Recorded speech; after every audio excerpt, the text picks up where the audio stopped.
Hi friend, स्वागत है हमारे इस YouTube channel Satish Chauhan study point पे। तो दोस्तों, आज की इस वीडियो में हम लोग अलंकार के बारे में पढ़ेंगे। इसके पहले वीडियो में हमने छंद के बारे में बताया था।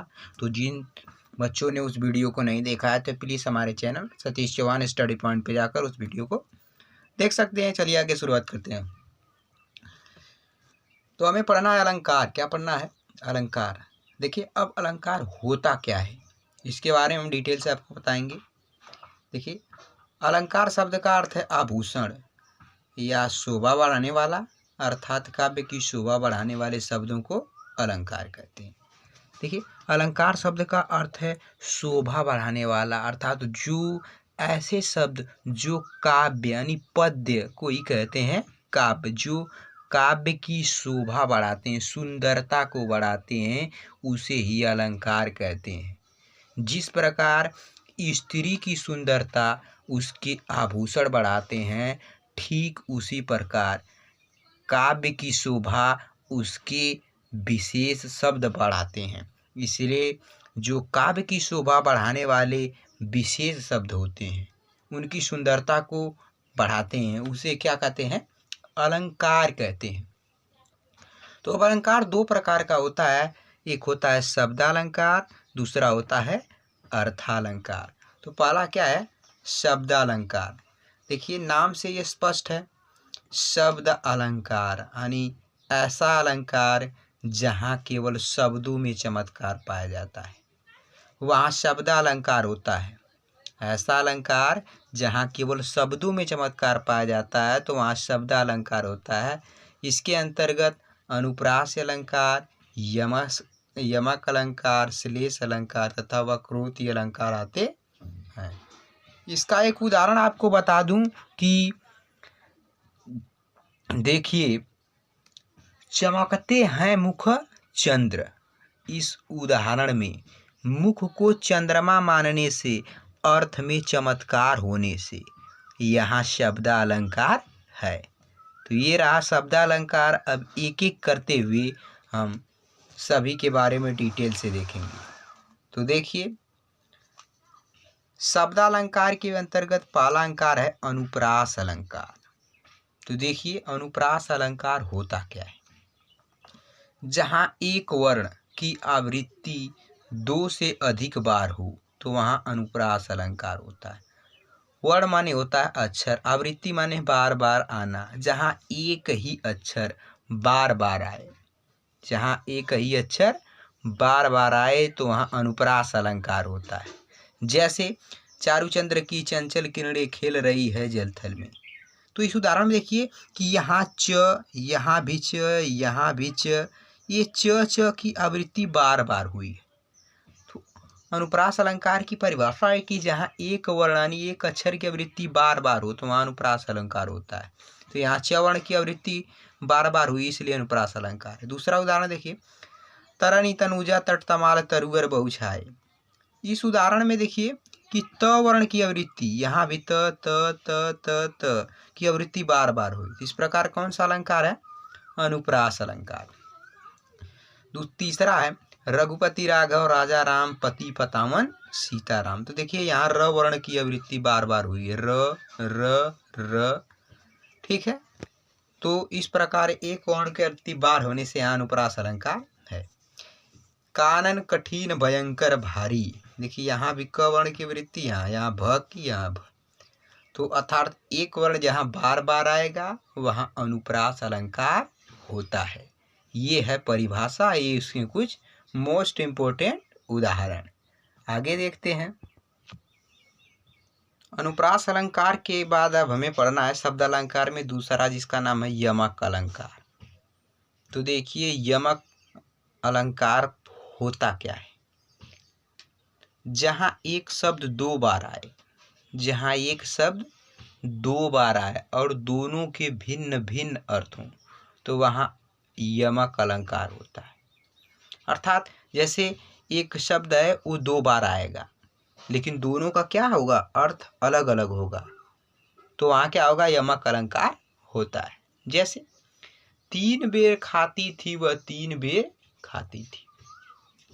तो यहाँ ध्यान से देखेंगे, यहाँ बेर शब्द दो बार आया है। तीन बेर, 3 बेर।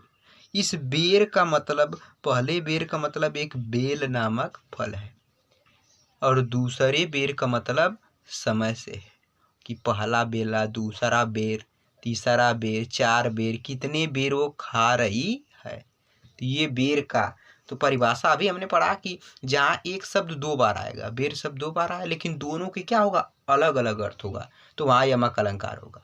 इस बेर शब्द के 2 अर्थ हैं, पहला फल और दूसरा समय।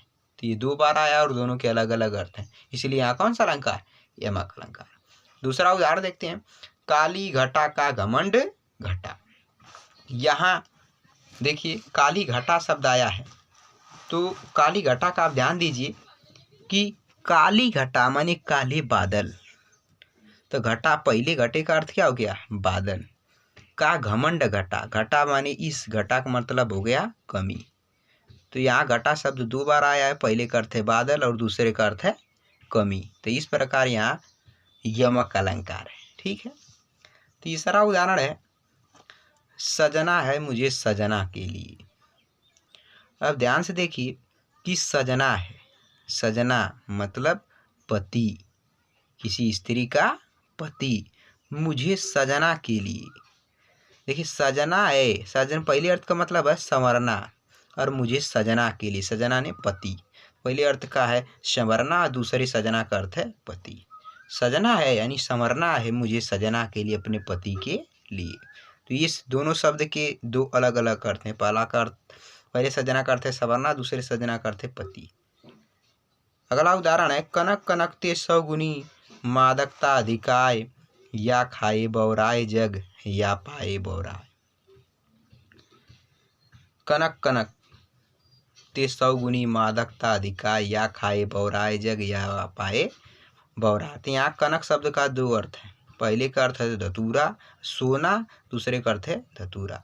इसका अर्थ है कि यदि कोई व्यक्ति अधिक मात्रा में सोना देख लेगा तब भी पागल हो जाएगा, या अधिक मात्रा में धतूरा खा लेगा तब भी पागल हो जाएगा। तो ये रहा यमक अलंकार का कुछ मोस्ट इम्पोर्टेंट उदाहरण। एक और उदाहरण देख लेते हैं, जगती जगती की मूक प्यास। तो यहाँ जगती शब्द 2 बार आया है और दोनों के अलग अलग अर्थ हैं, तो इस प्रकार कौन सा यहाँ यमक अलंकार है। अगला अलंकार देखते हैं, तो देखिए अगले अलंकार का नाम है श्लेष अलंकार।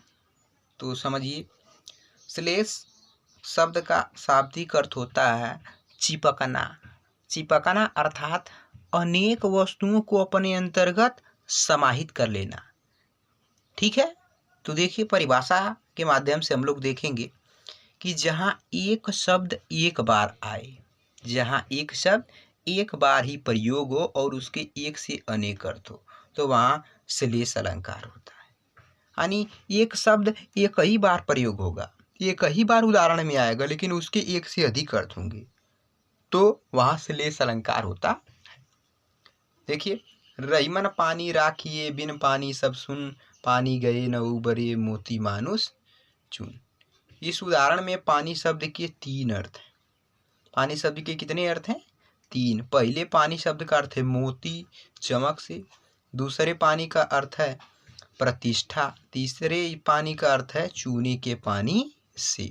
तो इस प्रकार ये पानी शब्द के एक से अधिक अर्थ होने के कारण यहाँ श्लेष अलंकार है।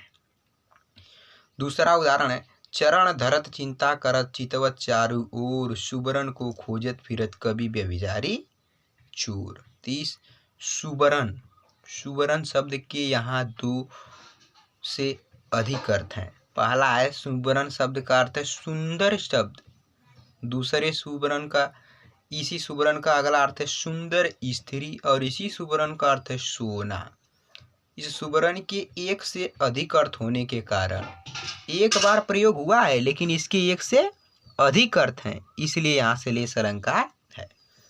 अगला उदाहरण है, मधुबन की छाती को देखा सूखी कितनी कलियां। तो देखिए इसके उदाहरण में कि मधुबन की छाती को देखा सूखी कितनी कलियां, तो यहाँ कलियां के बारे में बताया गया है कि देखिए ये कलियां, पहले ये कली शब्द का पहला अर्थ है फूल खिलने की अवस्था, यानी जब फूल खिलता है तो वो अवस्था को पोते कलियां। और एक दूसरा अर्थ है यौवन पूर्ण अवस्था, यानी जब वो युवा हो जाते हैं तब, यानी बड़े हो जाते हैं, यौवन हो जाते हैं, युवा हो जाते हैं तब। इस दो कलियां शब्द का दो अर्थ है, पहला फूल खिलने की अवस्था जब फूल खिलता है तब, और दूसरा अर्थ है यौवन पूर्ण अवस्था जब वो युवा हो जाते हैं। अगला उदाहरण देखते हैं। तो हमें अब अर्थालंकार देखना है। हमने अभी तक शब्दालंकार पढ़ लिया, अब हम लोग एक एक करके अर्थालंकार के बारे में देखेंगे। तो देखिए, अर्थालंकार शब्द का अर्थ होता है जहाँ केवल अर्थों में चमत्कार पाया जाता है, वहाँ अर्थालंकार होता है। जहाँ केवल अर्थों के माध्यम से चमत्कार होगा तो वहाँ अर्थालंकार। जैसे इसके अंतर्गत उपमा, रूपक, उत्प्रेक्षा, उल्लेख, अतिशयोक्ति, संदेह, भ्रांतिमान इत्यादि अलंकार आते हैं। ठीक है, ये अर्थालंकार के अनेक उसके अंतर्गत आने वाले अलंकार हैं। तो अब इसके अंतर्गत पहला अलंकार का नाम है उपमा अलंकार। क्या नाम है? उपमा अलंकार। तो देखिए उपमा, अब ये अलंकार क्या होता है? देखिए, जहाँ किसी व्यक्ति या वस्तु की तुलना, जहाँ किसी व्यक्ति या वस्तु की तुलना उसके गुण रूप के आधार पर किसी प्रसिद्ध व्यक्ति या वस्तु से की जाती है तो वहाँ उपमा अलंकार होता है। जब किसी व्यक्ति या वस्तु की जाए तो वहाँ उपमा अलंकार होता है, यानी जब किसी प्रसिद्ध व्यक्ति या वस्तु की तुलना उसके रूप, गुण आदि के आधार पर किसी अन्य प्रसिद्ध व्यक्ति या वस्तु से की जाती है, उपमा की जाती है, तुलना की जाती है, तो वहाँ उपमा अलंकार होता है। जैसे पीपर पात सरिस मन डोला। देखिए, इस उदाहरण में पीपल के पत्ते की चंचलता मन के चंचल होने से की गई है, अर्थात पीपल के पत्ते की तुलना मन के चंचल होने से की गई है, उपमा की गई है, तुलना की गई। इस प्रकार यहाँ कौन सा अलंकार? उपमा अलंकार है। आगे उदाहरण देखते हैं। हाय फूल सी कोमल बच्ची, राख सी थी ढेरी, ऐसा यह संसार है जैसा सिमर फूल। तो अब इसके बारे में हम लोग अब पहचानने का इसका तरीका भी है, उसको भी आप देख लीजिए कि कहीं कोई उदाहरण दिया रहेगा तो कैसे पहचानेंगे कि कौन सा अलंकार है। तो देखिए, यदि किसी भी पंक्ति में सा, सी, से, सदृश, समान, सरिस, सुभग इत्यादि समानता वाले शब्द आए तो वहाँ उपमा अलंकार होता है। फिर समझ लीजिए, यदि किसी पंक्ति में सा, सी, से, सदृश, समान, सरिस, सुभग इत्यादि समानता वाले शब्द आए तो वहाँ उपमा अलंकार होता है। जैसे ऐसा यह संसार है जैसे सिमर फूल। तो यहाँ तुलना की गई है, यहाँ सीता का मुख चंद्रमा है, यहीं कहीं पर भग्न बिखर गई भग्न विजय माला सी, तो यहाँ सी शब्द आया है। जब भी तुलना की जाएगी, ये शब्द कहीं भी आएंगे तो वहाँ उपमा अलंकार होता है। आगे देखिए, अर्थालंकार के अंतर्गत हमें दूसरे अलंकार पढ़ना है जिसका नाम है रूपक अलंकार। तो देखिए, जहाँ एक वस्तु को दूसरी वस्तु का रूप दे दिया जाए, अर्थात जहाँ उपमेय में उपमान का भेद रहित आरोप हो तो वहाँ रूपक अलंकार होता है। अब समझिए, उपमेय एक शब्द है और उपमान। उपमेय क्या होता है? जिस व्यक्ति की तुलना की जाती है, जिस व्यक्ति या वस्तु की तुलना की जाती है उसे उपमेय कहते हैं। और जिस व्यक्ति या वस्तु से की जाती है, जिस व्यक्ति की तुलना की जाती है उसे उपमेय, और जिस व्यक्ति या वस्तु से तुलना की जाती है उसे उपमान कहते हैं। देखिए, जिसकी तुलना की जाएगी उपमेय और जिससे की जाएगी उसे उपमान। उदाहरण देखते हैं। चरण कमल बंधु हरिराई। इस उदाहरण में भगवान श्री कृष्ण के चरणों को कमल का रूप दे दिया गया है, चरणों में कमल का आरोप है। इस प्रकार यहाँ रूपक अलंकार है। दूसरा है, मुखचंद्र तुम्हारा देख सके मन सागर मेरा लहराता। तीसरा है, रहीमन धागा प्रेम का मत तोड़ो चटकाए, टूटे से फिर ना जुरे, जुरे गांठ परी जाए। ये हैं रूपक अलंकार के प्रमुख उदाहरण। तो अब इसको अभी पहचानने का एक तरीका है कि यदि पंक्ति में कहीं ये योजक चिन्ह आ जाए, जो ये माइनस का दिख रहा है इसे योजक चिन्ह कहते हैं। अगर ये योजक चिन्ह कहीं भी आ जाता है तो वहाँ रूपक अलंकार होता है। इसको आपको ध्यान देना है। अगला अलंकार देखते हैं। अगला का नाम है उत्प्रेक्षा अलंकार। जहाँ उपमेय में उपमान की संभावना या कल्पना कर ली जाए तो वहाँ उत्प्रेक्षा अलंकार होता है। देखिए, जहाँ उपमेय में उपमान की संभावना या कल्पना कर ली जाए तो वहाँ उत्प्रेक्षा अलंकार होता है। जैसे कहते हुए जो उत्तरा के नेत्र जल से भर गए, हिम के कड़ों से हो गए मानो पंकज नए। तो यहाँ आंसू भरे नेत्र उपमेय में किसकी तुलना की गई? आंसू भरे नेत्र की, तो इसे उपमेय कहेंगे। ओस कण से युक्त कमल में उपमान की कल्पना कर ली गई है। कल्पना कर ली जाएगी, संभावना कर ली जाती है। इस प्रकार यहाँ क्या है? उत्प्रेक्षा अलंकार है। अब इसको भी याद रखने का एक तरीका है कि जहाँ मानो मनहु, मनु मनहु, जानो जनु जनऊ शब्द कहीं आए तो वहाँ उत्प्रेक्षा अलंकार होता है। ये मोस्ट इम्पोर्टेंट है। एक और उदाहरण देखिए। उस काल मारे क्रोध के तन कांपने, उनका लगा मानो हवा के वेग से सोता हुआ सागर जगा। तो यहाँ मानो शब्द आया है। इस प्रकार कौन सा अलंकार है? यानी मानो यानी तुलना कर ली गई है, कल्पना कर ली गई, संभावना कल्प कर ली गई है। ठीक है, तो वहाँ उत्प्रेक्षा अलंकार होता है। अगला अलंकार देखते हैं। अगले अलंकार का नाम है अतिशयोक्ति अलंकार। अतिशयोक्ति मतलब होता है बात बढ़ा चढ़ा के, अति कर देना, हद से ज्यादा। अर्थात जहाँ किसी व्यक्ति की बात बहुत बढ़ा चढ़ा कर की जाए तो वहाँ अतिशयोक्ति अलंकार होता है। इसको आप ध्यान देंगे कि जहाँ बात को बहुत अधिक बढ़ा चढ़ा कर किया जाएगा तो वहाँ अतिशयोक्ति अलंकार होता है। जैसे हनुमान की पूंछ में लगन न पाई आग, सारी लंका जल गई, गए निशाचर भाग।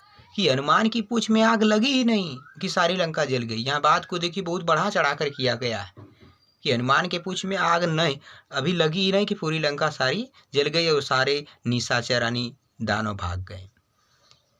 तो यहाँ बात को बहुत बढ़ाया चढ़ाया गया, इसलिए अति कर दी गई है, हद कर दी गई है। तो जहाँ भी बात को बहुत बढ़ा चढ़ा कर किया जाता है तो वहाँ अतिशयोक्ति अलंकार होता। दूसरा है पानी परात को हाथ छुए नहीं, नीमन के पग से के जल से पग धो। यानी जो हमारा यहाँ बताया गया है कि जब श्री कृष्ण से भगवान सुदामा जी जब भगवान श्री कृष्ण से मिल रहे थे तो बताया जाए कि पानी परात को हाथ छुए नहीं, कि उनका हाथ पानी के परात को छुआ नहीं, फिर भी जल की वर्षा होने लगी। तो यहाँ बात को बहुत बढ़ाया चढ़ाया गया है। इस प्रकार यहाँ है अतिशयोक्ति अलंकार। तो आगे देखते हैं। अब हमें पढ़ना है भ्रांतिमान अलंकार। देखिए क्या होता है। जहाँ समानता इतनी हो कि एक वस्तु को भ्रम के कारण दूसरी वस्तु मान ले परंतु वास्तव में वह होती नहीं तो वहाँ भ्रांतिमान अलंकार होता है। जहाँ जैसे दो वस्तुओं में इतनी समानता हो कि हमें भ्रम हो जाए कि यही वह वस्तु है, लेकिन वास्तव में वह होती नहीं, तो इस भ्रम के कारण ही हमें वह वस्तु समान लगने लगती है कि वही है। फिर समझिए कि जहाँ दो वस्तु या व्यक्ति में इतनी समानता हो कि हम मान लें कि वही वस्तु, लेकिन मान लें कि पहली वस्तु है लेकिन वह दूसरी वस्तु होती है और वास्तव में पहली होती नहीं, तो इस भ्रम के कारण इसे यहाँ भ्रांतिमान अलंकार होता है। जैसे मुन्ना तब मम्मी के सिर पर देख देख दो चोटी, भाग गया वह भय खाकर सिर पर सापिन लोटी।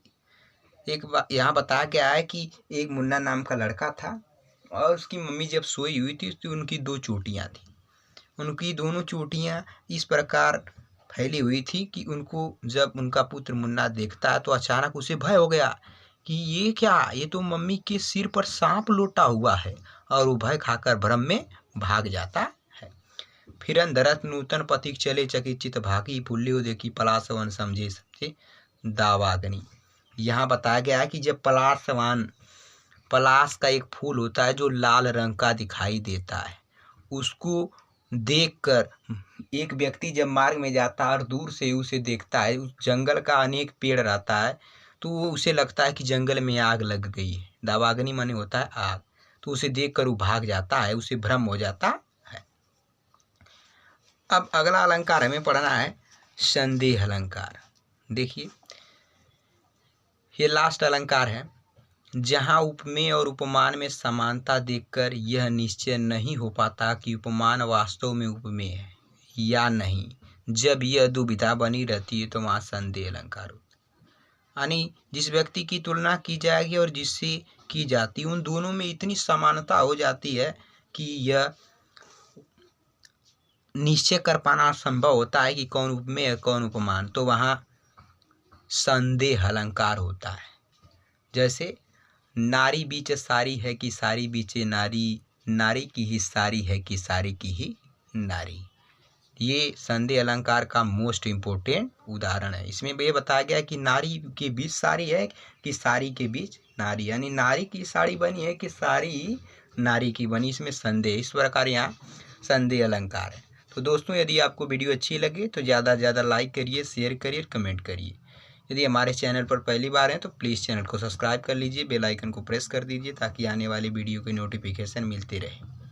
ठीक है, अगले वीडियो में मिलेंगे, तब तक के लिए बाय बाय, धन्यवाद। दोस्तों एक आपको मोस्ट इम्पोर्टेंट सूचना, देखिए कैसी भी स्थिति बनी रहे, हमारा सिद्धांत यही है कैसी भी स्थिति बनी रहे, लेकिन परीक्षा का विकास सबका रुकना नहीं चाहिए। इसलिए हमारे channel Satish Chauhan study point पर डेली क्लास 10th की मैथ और हिंदी तथा 9th का मैथ की वीडियो अपलोड की जा रही है। तो जिन लोग को भी यह देखना है तो वे लोग हमारे channel Satish Chauhan study point पर जाएं, उसे देखें और ज़्यादा से ज़्यादा शेयर करें ताकि सभी बच्चों को पढ़ाई में कोई दिक्कत ना हो। तो धन्यवाद, बाय बाय।